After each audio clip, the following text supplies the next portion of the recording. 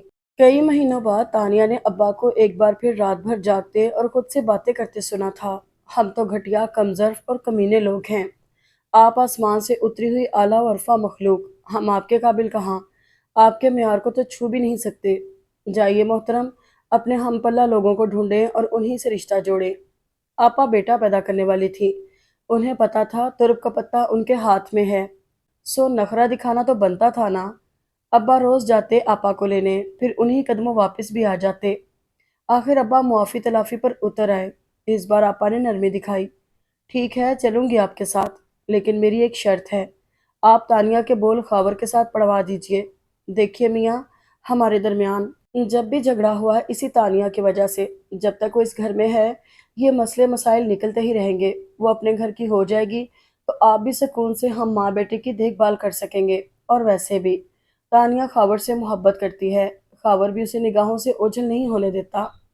آپا کے چہرے پر بڑی خوبصورت مسکراہٹ تھی۔ ابا چپ چاپ اٹھ کر چلے آئے۔ اس نے تیسری بار کمرے میں جھانکا تھا۔ ابا ایک ہی زاویے میں بیٹھے تھے۔ چائے کا کپ ٹھنڈا ہو گیا تھا اور اس پر بالائی کی تہ جم چکی تھی۔ کون سی سوچ ہے جو ختم ہونے میں نہیں آ رہی؟ وہ فکر مند سی آگے بڑھ آئی۔ ابا آہٹ پر چونکے، پھر سیدھے ہو بیٹھے، ٹانگیں سمیٹ کر گویا اسے بیٹھنے کا اشارہ دیا تھا۔ وہ چپ چاپ بیٹھی انہیں دیکھے گئی۔ آپ نے چائے نہیں پی ابا؟ دیر بعد وہ ان سے مخاطب ہوئی۔ ابا نے طویل سانس لے کر اس کی طرف دیکھا۔ وہ بولے تو یوں گویا اس کی بات سنی ہی نہ ہو۔ یہ بہت عجیب سا خاندان ہے، عورتیں گھر کا خرچ چلاتی ہیں اور مرد گھروں میں ہاتھ پہ ہاتھ رکھے مفت کی روٹیاں توڑتے ہیں۔ میری مجبوری تھی، میں پھنس گیا۔ اس عمر میں کوئی مناسب رشتہ مل جانا کوئی ایسی آسان بات نہیں تھی، اور تمہارا رشتہ اس خاندان سے جوڑنا، انہوں نے قطعی انداز میں سر جھٹکا۔ سوال ہی پیدا نہیں ہوتا۔ تمہارے سامنے کوئی مجبوری نہیں کہ تم اپنے سے دگنی عمر کے مرد کو اپنے لیے منتخب کرو۔ ابا پھر خاموش ہو گئے۔ اس کا دل چاہا کہہ دے، میں نے کب کسی کو منتخب کیا ہے، لیکن وہی کم ہمتی، کم حوصلگی ہونٹوں پہ آئی بات بھی نہ کہہ پائی۔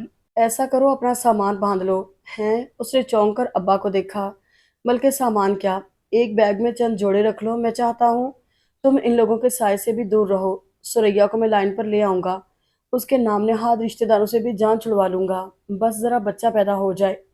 بچہ باندھ لیتا ہے عورت کو، اور پھر بیٹا ہو تو ماں کو ہلنے بھی نہیں دیتا۔